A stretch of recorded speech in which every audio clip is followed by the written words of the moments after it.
Supergirl, issue 11, Sophie Campbell writing in on art. This was the vote winner pick for patrons this month. To start the first issue of one of the new arcs of one of the... Because there wasn't like new number ones that were worth putting on the vote that we wouldn't already be trying anyway. Yeah. So this was just a case of like, oh, this makes sense to maybe put this on as a try. And there is a few references to things that happened in the last few issues, which obviously we haven't read, so, deal with that. But I will say, one of my critiques of this book when I decided to drop it was that it kind of felt like we were doing just kind of fluffy stories that didn't really feel like they were building on anything. I will say this issue does at least feel like it has a story. It feels like it is doing something with those stakes, and I didn't love it, but I think it was better than the last few issues I read of it before I dropped it. I will say that. Yeah, and I read far more than I probably should have, and they were feeling fluffy and just holiday after holiday after holiday. I mean, you only missed a couple, I think, right? Yeah, right? And so I was worried that I was going to be tempted to go back, but I think I'm okay. This is a really good jumping on point because it throws you into the middle of the action, and that... Can I ask a question, though, Matt?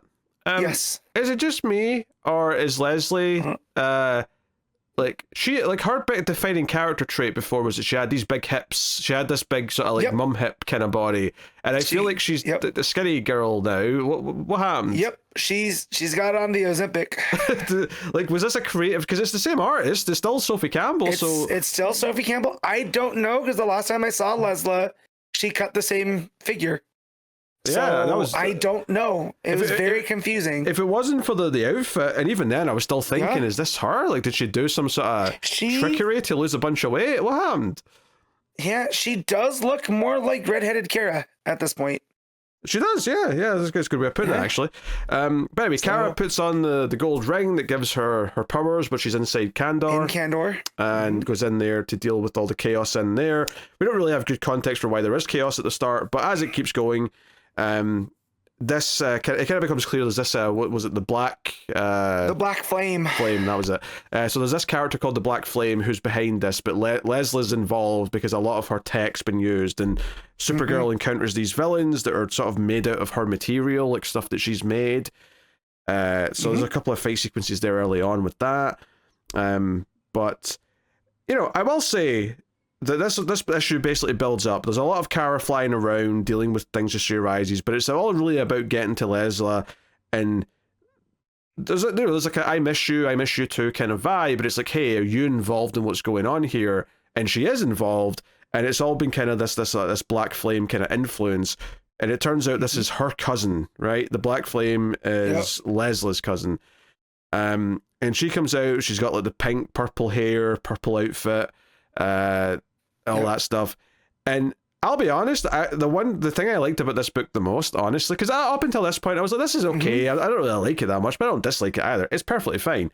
But when it got to like this back like third, and it became the Black Flame after she steals Supergirl's ring so she doesn't have her powers, and then she just kicks the shit out of her and stabs her multiple times, I thought, you know what, I appreciate how dark you're making this. I appreciate how much of like a Dark Night of the Soul, Supergirl is going to be at her lowest moment because she gets the shit kicked out of her, she gets stabbed, and she gets thrown off a ledge.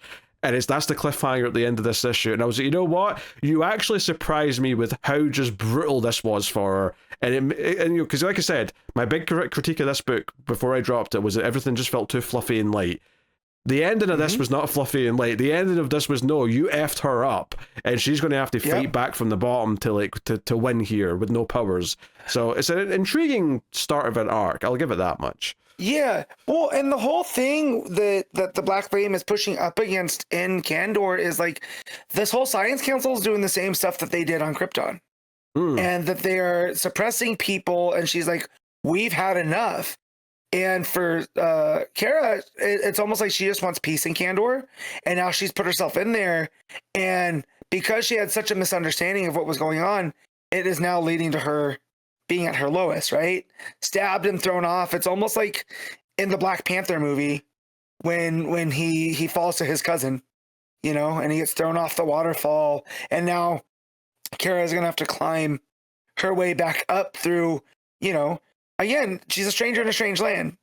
Like, yeah, she's from Argo City, right? She remembers Krypton, but this is a completely different kind of culture of Krypton, right? Well, and so now it's, she's going to have to try to fit in and go. Yeah, there's a couple things to bring up here. One is that the council see anyone that isn't Kandoran as outsiders, and that includes Superman and Supergirl. Like, no, they're outsiders. We don't even want to like rejoin the rest of the world and go big again. We want to just be left alone, is kind of their attitude. And the other thing they bring up is that the younger generations in here that were born after they were shrunk down, like, if they go to the outside world, they will actually eventually start to shrink and die because of like a mutation, because of they were born under these circumstances. And I'm like, oh, that's an interesting little thing I wasn't expecting. Right. Okay. Which I wonder if that's why Leslie ended up going back. Maybe. Right? Yeah. Because, again, I don't have context for that, but she is back in maybe that's why she's skinny. Maybe she shrunk. Yeah, that was the start of the shrinking. Maybe. That said, let's get her back on, I like when they cut different figures. Oh, did you miss the hips? You missed the mum hips? Well, it gave her a defining, feature in her design, right? So when we get to the back, and like, yes, we know the difference between Black Flame and Kara fighting, right? But when you add Leslie into there, again, it just looks like red-haired Kara, right? So she doesn't stand out as much anymore. So, like I said, though, we might have stumbled onto a plot reason for it, though, so it's not just make her typical like sexy or whatever. Yes, is what it usually. Well, and again, it's Sophie Campbell who's the main creative on this book, right? So I'm sure there's a reason. I don't think Campbell would just undo something. I'm sure this is just something that we have not read because it was in issues we didn't read, and that's all it is. It's not. Yes. I trust in that for sure. So I did go back and read the blurbs for the solicits. Oh, for the last couple? 2 issues ago, two ago, it said that Leslie has a secret that she's been harboring. So maybe that is the secret.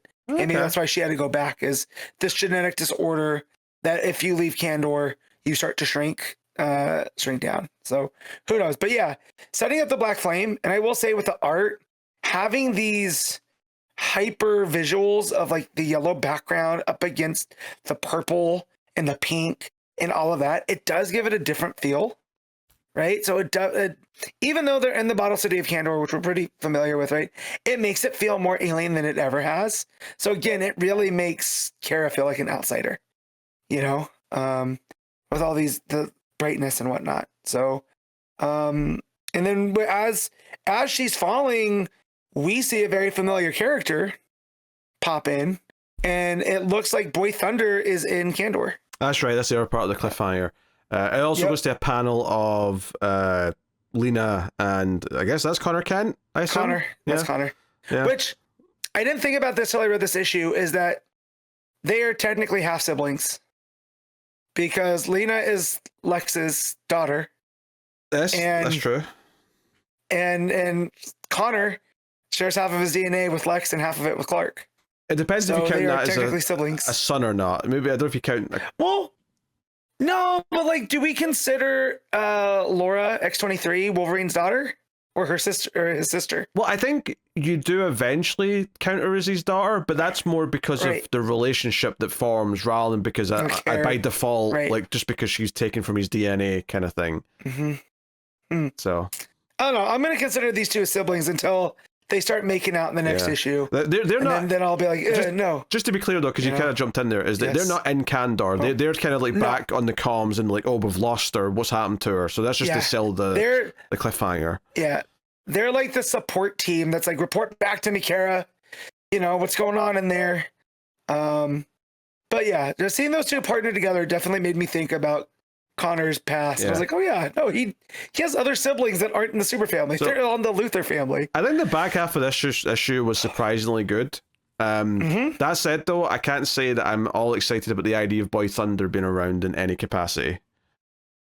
Being that he was Superman's first sidekick, I wonder how that's going to play in. Like, is this even the same character? Because he's wearing a mask, right? Sure. He's very much shielded face, so maybe this is someone that was inspired by Boy Thunder from the time that he was around. Well, is this just a Kandorian, or is this someone in here with powers? Right? Like, what's going on here? Right. That's what I don't need to know. Like, is it actually Boy Thunder that Mark Waid created for World's Finest, or is it a Kandorian that's taking on that thing? But I definitely, like, this was one I wasn't dreading it, but I was like, ugh, all right, I'll read Supergirl. And I enjoyed it more than I thought. And if this is how this part of Reign of Superboys is going to, I feel like I'm invested in this part of it at least. I mean, it had a sense of direction, which is what was missing from the book in those first like 5 or 6 issues that I read. You know, it feels like this actually has a story to tell. It's a part 1 of a story at that, but it feels like there's stakes. She gets the shit kicked out of her. She has to fight back and save Kandor and take down the villain. This did way more to sell me on what was coming next than anything in those like earlier issues did. Which is not to say that I hated all those issues. The first couple I was kind of into, but it was like once you realized, oh, we're not actually building to a big story at any point. Like we've already dealt with this. Oh, I thought this was going to be an arc. Oh no, we've already dealt with that. Like it felt like it kept doing that in those first 5 or 6. Yeah, and where it got to me again, it wasn't. I didn't stop reading it because it was bad. It got to a point where it was aimless, and I was just like, you know, the kind of vibe this isn't a book written for me. There was a very young adult, aimless kind of style. Yeah. Then I was just like, look, if I hear good things, I'll pick it back up. And, you know, here we picked it back up because of the vote. And I'm, you know, surprised of how much a change in direction helped this book. Because I think that Campbell's a good writer. Yeah, I think that there's flashes there. So. Yeah, I wonder if part of this was just like, hey, like this is the story you want to do, but you can't start it until after KO. So you're basically like, oh, like, you need to kill time until issue whatever this is, 11. Am I wrong? Yeah. You have to basically kill some time until you get to the meat that you actually want to tell. Maybe it's that. I don't know. Yeah, which makes sense for it in the October Halloween, November Thanksgiving, and December Christmas issues. Yeah, they all feel like like standalone specials. Yeah, and they felt like we're just biding time and going into a holding pattern until this can kick off. But yeah. I'm kind of invested in this one, and I'm hoping that the other Reign of the Superboys, although Superboy Prime being part of that, and Superman makes me very hesitant. But let's see. Yeah. I mean, admittedly, it helps that it's on a relatively quiet week right now, but it sounds like you want to read issue 12 next month, Matt. Yeah, I definitely have to. Again, this is a book that I only quit because of you know, it wasn't going anywhere. Now it's going somewhere. So. You know, and again, I like seeing the difference in Krypton and these different cultures. So when they drop in like, oh, they don't like outsiders, even other Kryptonians, you know, that's very antithetical to what Superman and Supergirl represent, right? Of being these type of, you know, with their origin and their type of immigrants they are. It's got a sense of direction, and it's doing something interesting, and it's actually got a bit of bite, which is all things that were lacking in the first batch of issues that I read. So I'm kind of encouraged. Like I said, like the first half of the issue was fine, but like I wasn't really invested yet. But once I actually got to her confronting the villain, it was like, okay, you've actually got something cooking here a little bit. So I'm also somewhat interested in reading issue 12 next month. So we might very well just have that back on the docket for the time being, at the very least, and we'll see how it pans out. But all right, Matt, what are you rating Supergirl? I'm gonna do this a straight 7.